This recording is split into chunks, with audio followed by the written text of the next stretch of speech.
আবার স্বাগত 21 বিজনেসের সঙ্গে আছি মহিমা পলি।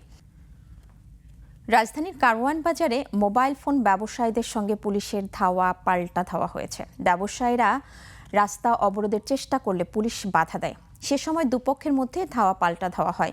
মোবাইল ব্যবসায়ীরা জাতীয় ইকুইপমেন্ট আইডেন্টিটি রেজিস্টার NEIR চালুর প্রতিবাদে সড়ক অবরোধের চেষ্টা করলে পুলিশ লাঠিচার্জ, টিয়ার শেল ও জলকামান ব্যবহার করে তাদের ছত্রভঙ্গ করে। এখনও উত্তেজনা বিরাজ করছে। ঘটনাস্থলে উপস্থিত হয়েছে সেনাবাহিনীর সদস্যরা। দুপুর 12:15টার দিকে কারওয়ান বাজার মোড়ে যানবাহন চলাচল শুরু হয়। আন্দোলনকারীরা বর্তমানে বসুন্ধরা শপিং মলের সামনে অবস্থান করছেন। বিটিআরসি ভবন আমরা ব্যবসায়ীরা ভাঙি নাই, আমরা সন্ত্রাসী, চাঁদাবাজ বা ক্রিকেটার না। আমাদের যে ব্যবসায়ীদেরকে গ্রেফতার করা হয়েছে অবিলম্বে ওদের মুক্তি চাই, তৈয়বের পদত্যাগ চাই এবং ত্রুটিপূর্ণ NEIR বাস্তবায়ন বন্ধ করতে হবে। এই ব্যবসার সাথে আমরা 2.5 থেকে 3 লাখ দোকানদার জড়িত এবং যেই দোকানের মধ্যে অলমোস্ট 10 থেকে 12 লাখ কর্মচারীর জীবন ব্যবস্থা হয়, তাদের জীবনের জীবিকা এই পুরো ব্যবসার উপর নির্ভরশীল। ভেনেজুয়েলার প্রেসিডেন্ট নিকোলাস মাদুরোকে যুক্তরাষ্ট্র তুলে নেয়ার ঘটনায় প্রভাব নেই বৈশ্বিক জ্বালানি তেলের বাজারে। দাম তো বাড়েইনি, শনিবার বিশ্ববাজারে তেলের দাম উল্টো কমেছে। ব্লুমবার্গের তথ্যানুসারে বিশ্ববাজারে ব্রেন্ট ক্রুডের দাম 0.16% কমে ব্যারেল প্রতি $60.75 নেমে এসেছে। সেই সঙ্গে WI ক্রুডের দাম ব্যারেল প্রতি 0.17% কমে $57.32 কমেছে। অন্যান্য ব্র্যান্ডের তেলের দামও কমেছে। বিশ্লেষকরা বলছেন, অপরিশোধিত তেলের বাজারে একসময় যে ভূ রাজনৈতিক উত্তেজনা বা অনিশ্চয়তার ভীতি কাজ করত, সাম্প্রতিক বছরগুলোতে তা দেখা যাচ্ছে না। গত বছর যুক্তরাষ্ট্র ইরানের পারমাণবিক স্থাপনা ধ্বংসের লক্ষ্যে বড় ধরনের বোমা হামলা চালালেও তেলের বাজারে তেমন প্রভাব পড়েনি। ভেনেজুয়েলার ক্ষেত্রেও দামে প্রভাব নেই। মজুতের দিক দিয়ে ভেনেজুয়েলা বিশ্বের শীর্ষ তেল সমৃদ্ধ দেশ।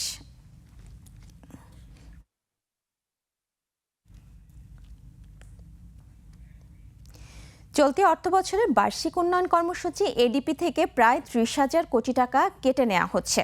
জানা যায়, চলতি অর্থ বছরের সংশোধিত ADPর আকার হতে পারে 2 লাখ কোটি টাকা।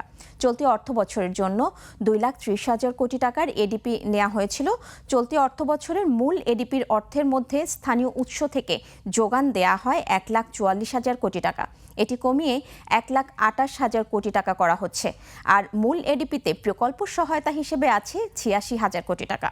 এটি কমিয়ে 72,000 কোটি টাকা করা হচ্ছে। আগামী 7 জানুয়ারি জাতীয় অর্থনৈতিক পরিষদের সভায় সংশোধিত ADP পাশ হতে পারে। বর্তমান ADPতে 1,171টি প্রকল্প আছে।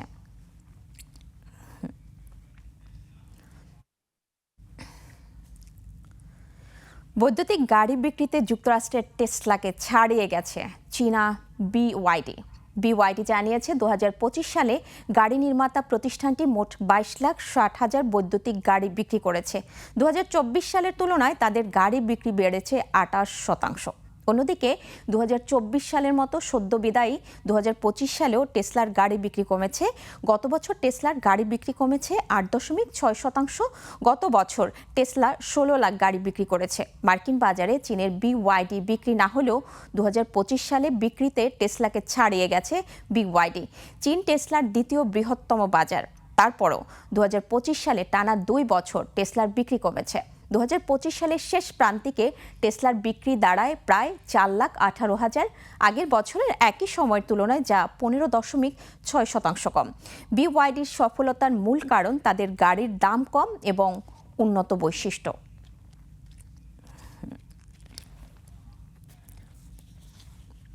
এবার এশিয়ার প্রধান শেয়ার বাজারের খবর। সবশেষ কার্যদিবসে সূচকের ঊর্ধ্বমুখী প্রবণতা ছিল এশিয়ার বেশিরভাগ পুঁজিবাজারে। জাপানি শেয়ার বাজার নিকি সূচক 187 পয়েন্ট কমে দাঁড়ায় 50,339 পয়েন্টে। বেড়েছে হংকংয়ের শেয়ার বাজার হ্যাংসেংয়ের সূচক 707 পয়েন্ট বেড়ে অবস্থান করছে 26,338 পয়েন্টে। বেড়েছে সিঙ্গাপুর STI সূচক, এটি 9 পয়েন্ট বেড়ে অবস্থান করছে 4,656 পয়েন্টে। চীনের শেয়ার বাজার সাংহাই কম্পোজিট ইন্ডেক্স অবস্থান করছে 3,968 পয়েন্টে, যা আগের দিনের চেয়ে 3 পয়েন্ট বেশি। বোম্বের সেন্সেক্স 30 ইন্ডেক্সকে দেখা যাচ্ছে ঊর্ধ্বমুখী প্রবণতায়।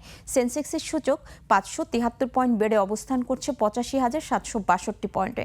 বেড়েছে থাইল্যান্ডের থাই স্টক এক্সচেঞ্জের সূচক, এটি 5 পয়েন্ট বেড়ে অবস্থান করছে 1,259 পয়েন্টে। এবার জানাবো আন্তর্জাতিক বাজারে সোনা ও রূপার দাম। আন্তর্জাতিক বাজারে বেড়েছে স্বর্ণের দাম। প্রতি আউন্স স্বর্ণ বিক্রি হচ্ছে $4,332, যা আগের দিনের চেয়ে $12.92 বেশি। বেড়েছে রূপার দামও। প্রতি আউন্স রূপা বিক্রি হচ্ছে $72.81, যা আগের কার্যদিবসের তুলনায় $1.16 বেশি। এদিকে দেশের বাজারে কমেছে সোনা ও রূপার দাম। 22 ক্যারেটের প্রতি গ্রাম স্বর্ণ বিক্রি হচ্ছে 19,095 টাকায়, আর একই মানের প্রতি গ্রাম রূপা বিক্রি হচ্ছে 475 টাকায়। আন্তর্জাতিক বাজারে গম, তুলা, চিনি ও সয়াবিন তেলের বাজার দর। বিশ্ববাজারে কমেছে গমের দাম। শিকাগো বোর্ড অব ট্রেডে মার্চ 2026 সরবরাহ চুক্তিতে প্রতি বুসেল গমের ভবিষ্যৎ মূল্য দাঁড়িয়েছে 506.50 সেন্টস, যা গত দিনের চেয়ে 0.50 সেন্টস কম। আন্তর্জাতিক বাজারে তুলার দাম কমেছে। মার্চ 2026 সরবরাহ চুক্তি অনুযায়ী প্রতি পাউন্ড তুলার মূল্য দাঁড়িয়েছে 64.01 সেন্টস, যা গত দিনের চেয়ে 0.26 সেন্টস কম। বিশ্ববাজারে বেড়েছে চিনির দাম। মার্চ 2026 সরবরাহ চুক্তি অনুযায়ী প্রতি পাউন্ড নাম্বার 11 চিনির মূল্য এখন 14.60 সেন্টস, যা এর আগের কার্যদিবসের চেয়ে 0.41 সেন্টস কম। বিশ্ববাজারে বেড়েছে সয়াবিন তেলের দাম। মার্চ 2026 সরবরাহ চুক্তি অনুযায়ী প্রতি পাউন্ড সয়াবিন তেলের মূল্য এখন 49.30 সেন্টস, যা এর আগের কার্যদিবসের চেয়ে 0.74 সেন্টস বেশি। এবার টাকার সঙ্গে প্রধান আন্তর্জাতিক মুদ্রার বিনিময় হার। আন্তঃব্যাংক লেনদেনে আজ ব্যাংকগুলো মার্কিন ডলার কিনছে 121 টাকা 70 পয়সায়, বিক্রি করছে 122 টাকা 70 পয়সায়। ব্রিটিশ পাউন্ডের ক্রয় মূল্য 162 টাকা 30 পয়সা, আর বিক্রয় মূল্য 169 টাকা 45 পয়সা। ইউরো ক্রয় মূল্য 142 টাকা 2 পয়সা এবং বিক্রি হচ্ছে 148 টাকা 1 পয়সায়। জাপানি ইয়েন ক্রয় হচ্ছে 74 পয়সা আর বিক্রি হচ্ছে 81 পয়সায়। এদিকে ব্যাংকগুলো কানাডিয়ান ডলার কিনছে 88 টাকা 23 পয়সা এবং বিক্রি করছে 91 টাকা 23 পয়সা। ভারতীয় রুপির ক্রয় মূল্য 1 টাকা 28 পয়সা আর বিক্রি হচ্ছে 1 টাকা 44 পয়সা। সৌদি রিয়ালের ক্রয় মূল্য 32 টাকা 34 পয়সা এবং বিক্রয় মূল্য 33 টাকা 11 পয়সা। মালয়েশিয়ান রিঙ্গিত ক্রয় হচ্ছে 29 টাকা 85 পয়সায় এবং আন্তঃব্যাংকে বিক্রি হচ্ছে 30 টাকা 75 পয়সায়। দর্শক, এই সঙ্গে শেষ করছি আজকের 21শে বিজনেস। আগামীকাল দুপুর 1টায় আবারও ফিরে আসবো 21শে বিজনেসের নিয়মিত সব আয়োজন নিয়ে। দেখার আমন্ত্রণ রইল। 21শে সঙ্গেই থাকুন।